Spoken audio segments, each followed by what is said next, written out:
আপনার বাড়িতে কে কে আছেন? দেখুন মিস্টার মুখার্জি, আমি এখানে ফ্যামিলি ট্রি দিতে আসিনি, আমি ডিউটি করতে এসেছি এন্ড দ্যাট ইজ ইট। বেশ, কাঞ্জিলাল বাবু, আপনি নিশ্চয়ই কারুর দাদা। হ্যাঁ। তাহলে আপনি নিশ্চয়ই চান যে আপনার বোনের একটা ভালো পাত্র থেকে বিয়ে হোক। অবশ্যই চেয়েছি, তাই তো সুপত্রস্থ করেছি। হ্যাঁ, আচ্ছা, আপনার যদি কোনো ভাই থাকতো এবং সে যদি বিবাহযোগ্য হতো, আপনি কি করতেন? যদি সে সুপ্রতিষ্ঠিত হতো তাহলে ভালো পাত্রী দেখে বিয়ে দিতাম। তাহলে আমি যদি সেটা চেয়ে থাকি, সেটা কি খুব অন্যায়? না, সেটাই স্বাভাবিক। স্যার, আমার কাজ আছে, আমি আসছি। এক মিনিট,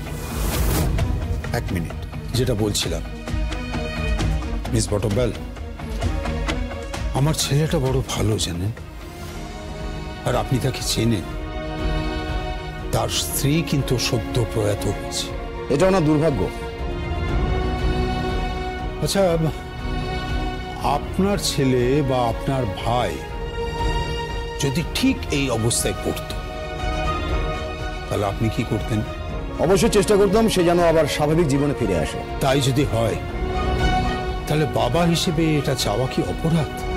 না, অপরাধ নয়। না, কিন্তু এটা তো থানা, ফ্রি কনসালটেন্সি নয়।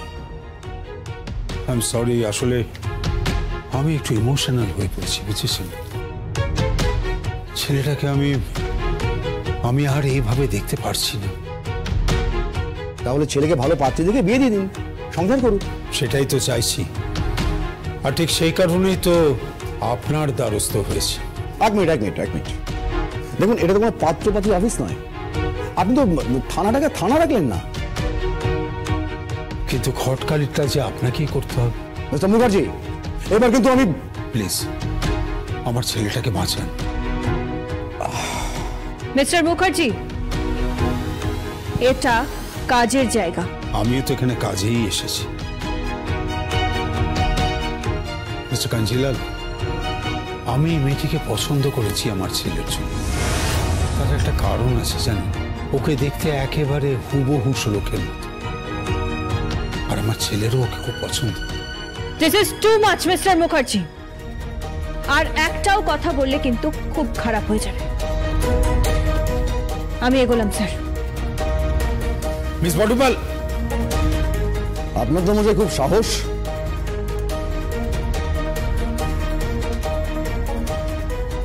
সন্তানের পিতা কি করব বলুন? সন্তানের ভালো মন্দ দায়িত্ব তো তার পিতাকেই নিতে হয়, তাই না? আসলে কি জানেন মিস বটবেল কিন্তু একদম নারকেলের মতো। বাইরেটা খুব শক্ত, কিন্তু ভেতরটা একদম নরম। আপনাকে কিন্তু আমাকে একটা সাহায্য করতেই হবে। হ্যাঁ, আর এটা আপনার সামাজিক দায়িত্ব। প্লিজ আমাকে না বলবেন না। ওরে বাবা, না, এটা অসম্ভব। ওর একসঙ্গে মুখ চলে, হাত চলে, আবার বন্দুকও চলে। মিস্টার মুখার্জি, কি ব্যাপার বলুন তো, এত দেরি করছে কেন? কাজটা কি ঠিক করলেন পণ্ডিত পবন বাবু? আমাদের থানায় গিয়ে সরাসরি দেখা করলেই তো হতো। আরে আপনি এত ভয় পাচ্ছেন কেন? আমরা তো চুরি ডাকাতি করছি না, সামান্য একটু মিথ্যে বলেছি। আরে আপনার কি দরকার ছিল যে কথা বলার যে আপনি ওনার বাবা হন? কি হবে? কিছু হবে না। কি করবে? একটু হয়তো রাগ করবে বা চেঁচামেচি করবে, তার বেশি তো কিছু করবে না। বড় জোর হলে ঘাড় ধাক্কা দিয়ে বাড়ি থেকে বের করে দিতে পারে। মনে হয় তা পারবে না। যা শুনেছি তাতে উনি নাকি গুরুজনদের খুব শ্রদ্ধা করে। আর একটা ব্যাপার আছে, ওনাকে নাকি হুবহু শ্লোকের মতো দেখতে আছে। হ্যাঁ, শুনেছি নাকি উনি খুব রাগী। চাইলে কিন্তু এক্ষুনি আপনাদের লকআপে ঢুকিয়ে দিতে পারি। কে?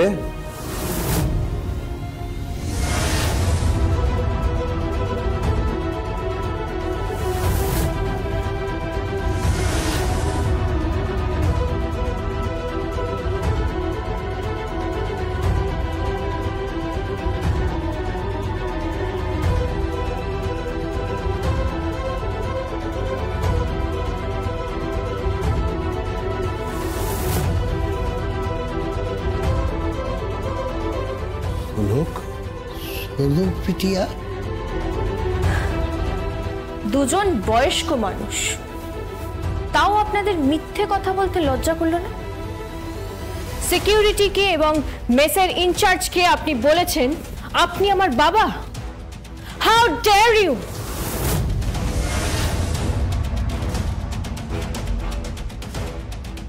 কি হলো? চুপ করে আছেন কেন? কিছু বলছেন না কেন? Get out! Get out! সোলক বিটিয়া, সরি ম্যাডাম, আমরা কোনো সৎ উদ্দেশ্য নিয়ে এখানে আসিনি। সেটা জানার আমার কোনো ইচ্ছা নেই। আগে আপনারা বলুন, আপনাদের সাহস কি করে হলো? হ্যাঁ, একটা মহিলার ঘরে ঢুকেছেন উইথাউট পারমিশন, মিথ্যা কথা বলে। আচ্ছা মিস্টার দত্তা, আমি তো খবর নিয়েছি আপনি একজন ভদ্রলোক। আপনি সোলক মুখার্জিকে অনেক হেল্প করেছেন। ফাদার ফিগার হয়ে আপনি ওনার পাশে দাঁড়িয়েছেন। আপনি কেন করলেন এটা? আপনার সঙ্গীর না হয় মিথ্যে কথা বলা, অপরাধ করা, এটাই কাজ। বাট আপনি আপনি আপনি আমাদের দেখে কি করে চিনলেন? আপনি তো আমাদের আগে কখনো দেখেননি। মিস্টার দত্তা, ভুলে যাবেন না আমি একজন স্পেশাল ব্রাঞ্চ অফিসার। আমার কাজ খবর নেওয়া। শুধু খবর নয়, আমি আপনাদের ঠিকুজি কুষ্টি জানি। এই যে ইনি হচ্ছেন পতিত পাবন পোদ্দার, শাড়ির বাজারের দালাল।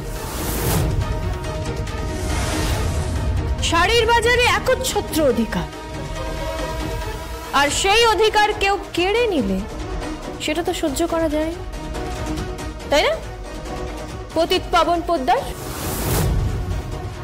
আচ্ছা পতিত পাবন বাবু, আপনার মনে পড়ছে সেই পার ইন্ডাস্ট্রিজের র্যাম্প শো? আপনি গেলেন আর দেখলেন আপনার একটা শাড়িও পরানো হয়নি। কে পতিত পাবন বাবু? মনে পড়ছে?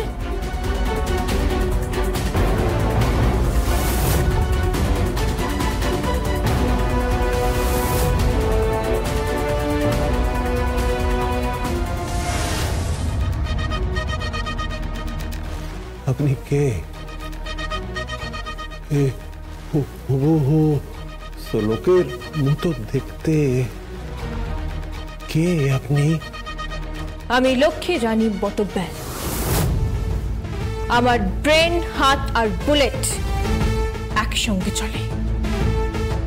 নাম লক্ষ্মী, কিন্তু একদমই লক্ষ্মী মন্ত নই। এ তো অনেকদিন আগের কথা, কিন্তু তুমি নয়, আপনি।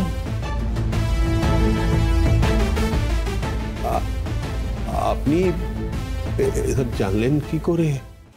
তদন্ত করতে গেলে অনেক কিছু জানতে হয় পতিত পাবন বাবু। সোলক মুখার্জির শত্রু কারা কারা ছিল? 3 জন, তার মধ্যে ছিল ওই শ্বশুর বাড়ির লোক। সোলক মুখার্জির মামা শ্বশুর, শাশুড়ি এবং ননদ। আর সব থেকে বড় শত্রু সম্পর্কে তার বাবা। অবশ্য বাবা নামে আপনি কলঙ্ক। আপনি তো চেষ্টা করেছিলেন আপনার 2 সন্তান এবং আপনার স্ত্রীকে মেরে ফেলতে, তাই তো পতিত পাবন পোদ্দার? আমি অপরাধী। হ্যাঁ, আমি অপরাধী। আমি অন্যায় করেছি। আমি পারুলের সাথে অন্যায় করেছি। আমি আমার 2 মেয়ের সাথে অন্যায় করেছি। তুই বিশ্বাস করো মা, আজ এসে আমি বুঝতে পেরেছি আমার মেয়েটা যেভাবে চলে যাবে আমি বুঝতেই পারিনি। কুমিরের কান্না কাঁদবেন না পতিত পাবন বাবু। জানি আমাকে কেউ বিশ্বাস করে না, কেউ না, করার কথা নয়। আমি যা যা অপরাধ করেছি তাতে কেউ বিশ্বাস করবে না। আজ আমি তোমাকে বলছি, আপনাকে না তোমাকে বলছি যে আমি আজকে ন্যায় চাইতে এসেছি একজন হতভাগ্য পিতা হিসেবে। তোমাকে দেখে না এক মুহূর্তে আমি ভেবেছিলাম যে আমার সামনে আমার সোলক দাঁড়িয়ে। এরকম এই জীবনে আমি প্রথম দেখলাম। হ্যাঁ, এত মিল হতে পারে। আমিও তো তাই ভেবেছিলাম, হয়তো আপনি সোলক আছেন। সোলক মুখার্জি মৃতা, আর তারই মৃত্যু রহস্যের কেস আমি ইনভেস্টিগেশন করতে এসেছি। আচ্ছা, আপনারা শোনেননি এরকম হয়? পৃথিবীতে একই রকম দেখতে দুটো মানুষ থাকে। বাই দ্য ওয়ে, আপনারা ঠিক কেন এসেছেন সেটা বললেন না তো? তুমি আমার মেয়েটাকে বিচার পাইয়ে দাও। হ্যাঁ, ওকে যারা মেরেছে তাদের খুঁজে বের করো।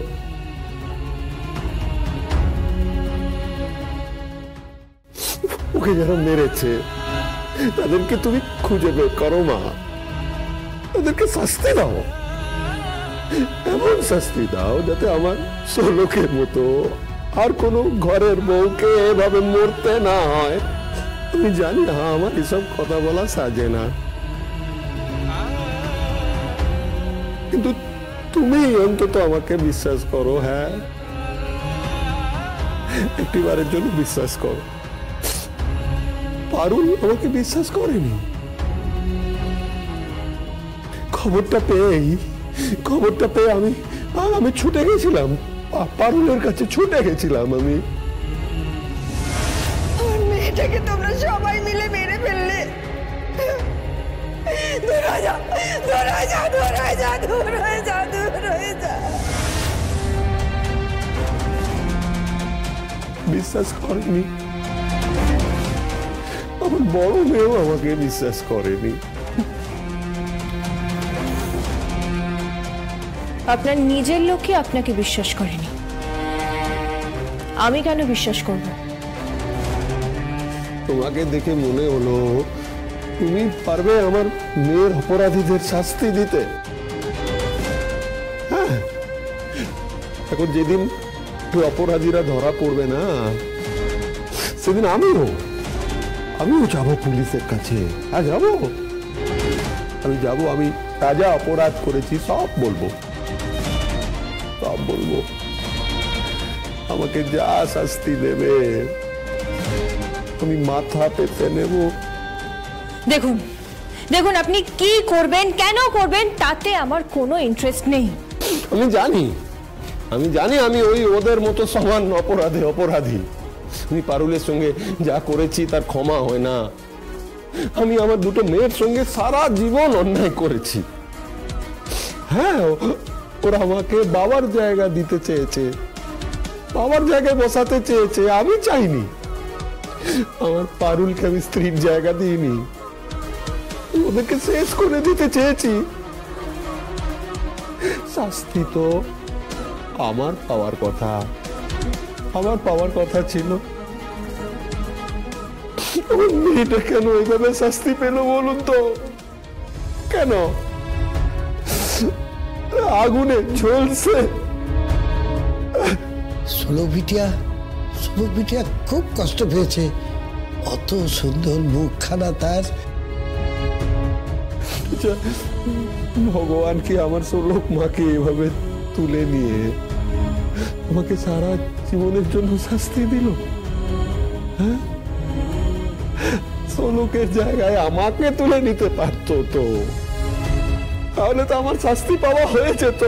পতিত পাবন বাবু, এই জন্মের ফল আপনাকে এই জন্মেই পেতে হবে। যা কর্ম করবেন তার ফল এই জন্মেই পাবেন। আপনার এই চোখের জল সত্যি হয় তাহলে না না না, আমি খারাপ লোক, হ্যাঁ খারাপ লোক আমি জানি, কিন্তু এতটা খারাপ নই যে মিথ্যে চোখের জলে আমাকে প্রমাণ দিতে হবে। না, ও আগের ওই পতিত পাবনকে না আমি গলা টিপে মেরে ফেলেছি, ওই অসুরটাকে আমি মেরে ফেলেছি। সেই আগের অসৎ ধান্দাবাজ নোংরা খারাপ পতিত পাবন আর নেই, নেই। এখন আপনার সামনে যে দাঁড়িয়ে আছে না ম্যাডাম, সে একজন কন্যা হারা অসহায় পিতা, হাত জোর করে আপনার কাছে মেয়ের অপরাধীদের শাস্তি চাইছে, আর কিচ্ছু চাই না, আর কিচ্ছু না। আমি তো টাকার অহংকারে অন্ধ হয়ে গেছিলাম। আমি চেয়েছিলাম শাড়ির বাজারে ডিলার হিসেবে শুধু পতিত পাবনের নাম থাকবে, শুধু পতিত পাবন, আর কেউ থাকবে না। এই পরিচয় পাওয়ার পরেও আমি শত্রু ভেবেছি আমার ষোলককে, আমার শাড়িকে, ওদেরকে শেষ করে দিতে চেয়েছি। এটা আপনি আগে বুঝলেন না কেন? এটা তো এখন আমি বুঝতে পারছি। আমি যদি ওদের বাবার অধিকার দিতাম, যদি আমার মেয়ে দুটোকে ভালোবেসে বুকে টেনে নিতাম, তাহলে আজকে দিন আমায় দেখতে হতো না, এসব আসতোই না। ম্যাডাম যা সাহায্য লাগে না, যত টাকা খরচা করতে হয় আপনি করুন, আমি দেব। আপনি শুধু আমার ষোলক মাকে বিচারটা পাইয়ে দিন, ন্যায় পাইয়ে দিন, আর কিচ্ছু চাই না, আর কিচ্ছু চাই না। আমিও আপনাকে কথা দিচ্ছি, আমার যা যা আছে না সব আমি পারুল আর শাড়িকে দিয়ে দেবো, আমি কিচ্ছু রাখবো না, কিচ্ছু রাখবো। ভগবান আমাকে উচিত শিক্ষা দিয়েছে তো। হ্যাঁ, আপনি শুধু ওই দোষীদের ধরিয়ে দিন, আমি নিজের হাতে ওদেরকে মারবো, আমি নিজে মারবো, খুন করবো আমি, তারপর আমি জেলে যাবো। হ্যাঁ, ফাঁসি হলে হবে, আমার হবে ফাঁসি। আমার কোনো দুঃখ নেই, আমার পাপের প্রায়শ্চিত্ত হবে, প্রায়শ্চিত্ত হবে ম্যাডাম। পতিত পাবন বাবু, পতিত পাবন বাবু, আপনি একটু শান্ত হন, শান্ত হন।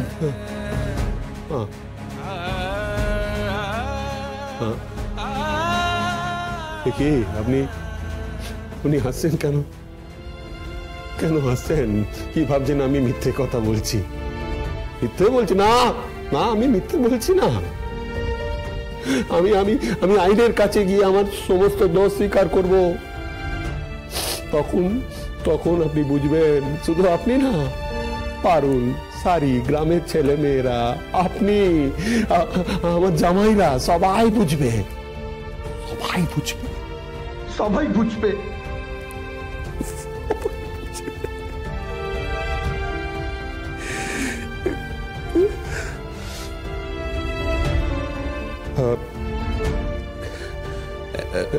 একটা কথা বলবো? বলুন। বলছি যে বেঁচে থাকতে আমি কোনোদিনই আমার ষোলক মাকে মাথায় হাত দিয়ে আশীর্বাদ করতে পারিনি। আপনাকে দেখে মনে হচ্ছে যেন আমার ষোলক মাই দাঁড়িয়ে আছে। না, আমার কোনো অসৎ উদ্দেশ্য নেই। বলছি যে আপনাকে একবার মাথায় হাত দিয়ে আশীর্বাদ করব, যাতে আপনি অপরাধীদের ধরতে পারেন। করব? পতিত পাবন বাবু, উনি কিন্তু আপনার মেয়ে নন, উনি হচ্ছেন লক্ষ্মী রানী বটব্যাল।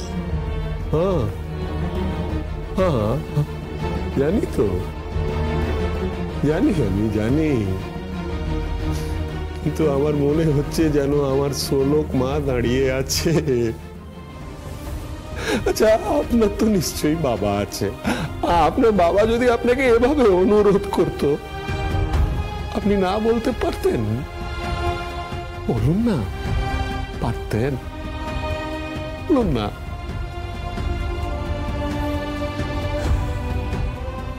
আমি কথা দিচ্ছি, আমি কথা দিচ্ছি অপরাধীরা শাস্তি পাবে।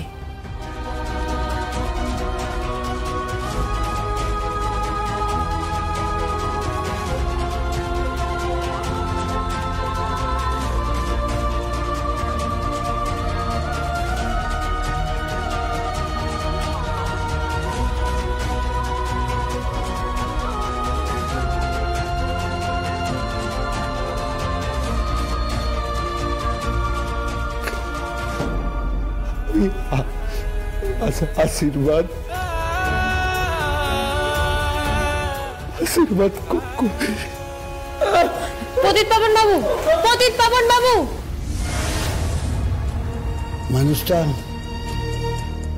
মানুষটা এভাবে যে পাল্টে যাবে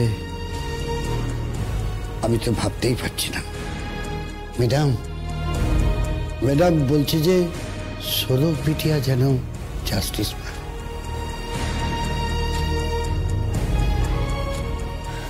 পাবে মিস্টার দত্তা, পাবে। এই লক্ষ্মী রানী বটব্যাল থাকতে কোনো মেয়ের সঙ্গে ইনজাস্টিস হবে না। সবাই বলে আমার ব্রেন, হাত আর বুলেট একসঙ্গে চলে। God bless him, god bless him.